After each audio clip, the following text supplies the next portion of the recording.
Just do it, just do it, just do it. People say to me sometimes, how do I get over the fear of what people think? How do I get over the fear of what people think of me? What I would suggest is let the fear be the trigger to overcome it. So if you're in a situation where you're thinking, oh, well, I'd love to say this, but what will they think? Just say it. Just say it. If the people around you cannot respect your right to be you, then what are you worried about? What they think of you for? And if you're in a situation where I'd love to do this, this is what I like to do, but what will they think? Just do it, just do it, just do it. And when you get into that just do it mode, just do it mode, just do it mode, some very interesting things start to happen. First of all, you're following your intuition, your heart, your connection with out there, and you're letting that be your guide. Just do it intuitively. And after a while, and I've seen this in my own life, although the head is screaming, oh my God, what are you doing? Eventually, you start to realize that when you follow your intuition, although it might set up great challenges to start with, and you think, oh my goodness, what have I done? Eventually, you see that everything was exactly what was necessary to bring about a positive outcome.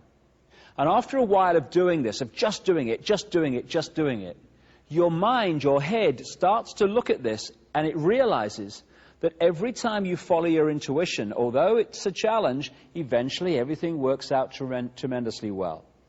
And what happens then is the head and the heart come into sync. And what you think and what you feel become the same thing. And that's when we start to connect with who we really are and the true nature of our power to manifest our own destiny. Just do it. And I'll just finish with this one, which I think kind of sums up all that I've been saying in this particular area of this story. People talk about a soul and the fact that we have a soul. For me, what we call soul, the highest expression of ourselves, is pure love. I don't care who you are, what your background is, what you've done. I don't care if you're Henry Kissinger or George Bush or David Rockefeller or the Queen of England or any of these guys that have been manipulating the world and still are. At that level of yourself, you're pure love. Everyone is. But we can become disconnected from that level and manifest in that disconnection anything but pure love. But that's what we all are, all of us. And when we get disconnected, that's when the problems start and the imbalances start and the imbalanced behavior starts. When we're born into a physical body, if we maintain that connection with pure love, soul, then we have everything we need for a balanced life. We have the eyes and ears information coming in, telling us and giving us a fix about the world around us, and we have the connection with soul, the big picture, the intuition, mission control, which is guiding us from another perspective. We have both. Symbolically, it's like a spaceman on the moon, where you're in that big spacesuit, symbolic of the body, and you've got the eyes and ears information giving you a fix on what's happening on the moon around you. But you've also got mission control, the big picture, giving you the big picture guidance. This is what comes next, then do that, and this is what's next on the agenda. Symbolic of intuition.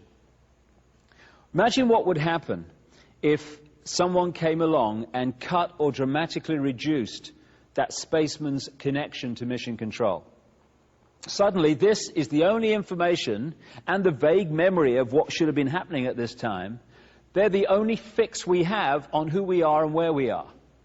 And that spaceman's behavior would dramatically change within seconds and minutes compared with what it would have been had mission control stayed in big picture contact. And that symbolically is what happens to us when we come into this world.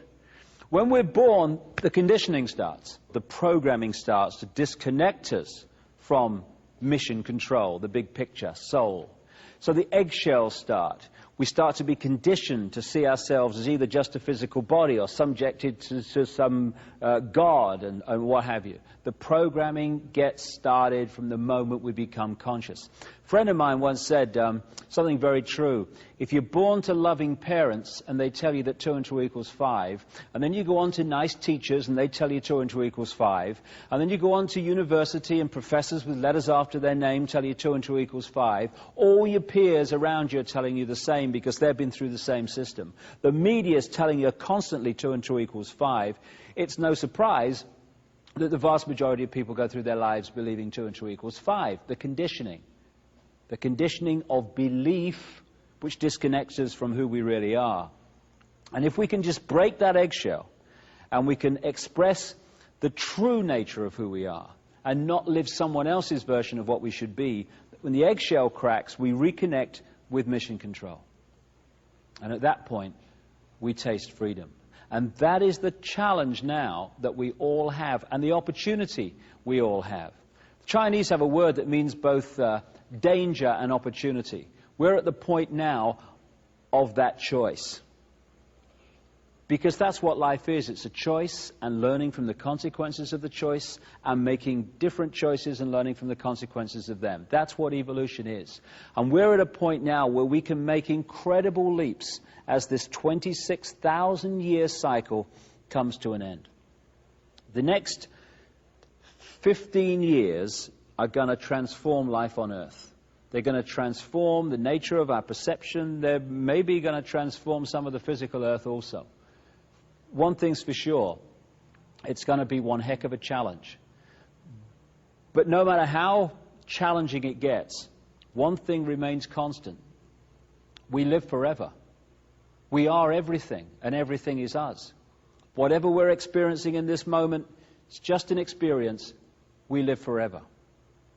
And if we can hold that focus of who we are, we get out of ordinary little man and woman in the street, I've got no power, to I am everything that exists and I can manifest and create whatever I want. We are genius. We've forgotten we're genius. And that's why a few people run the world. I'm going to end with some words by a singer in America who wrote new words to the American national anthem. To get away from the nationalism, he called it the Earth Anthem. And the world that he describes here is the world that is just a thought away, just an open heart away, just a change of perception away. We can think hate, we can think love. We can create a world dominated by hate and fear, or we can create a world dominated by love, compassion.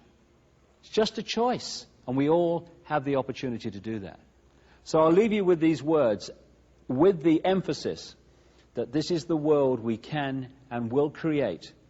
When we heal ourselves, we heal the world. When we change ourselves, we change the world. When we love ourselves, we love the world. And when we love the world, it manifests in a very different form to the one I've been talking about these hours over these thousands of years of manipulation. Freedom is upon us. Time to grasp it. I hope you've enjoyed it. Thank you very much for your time.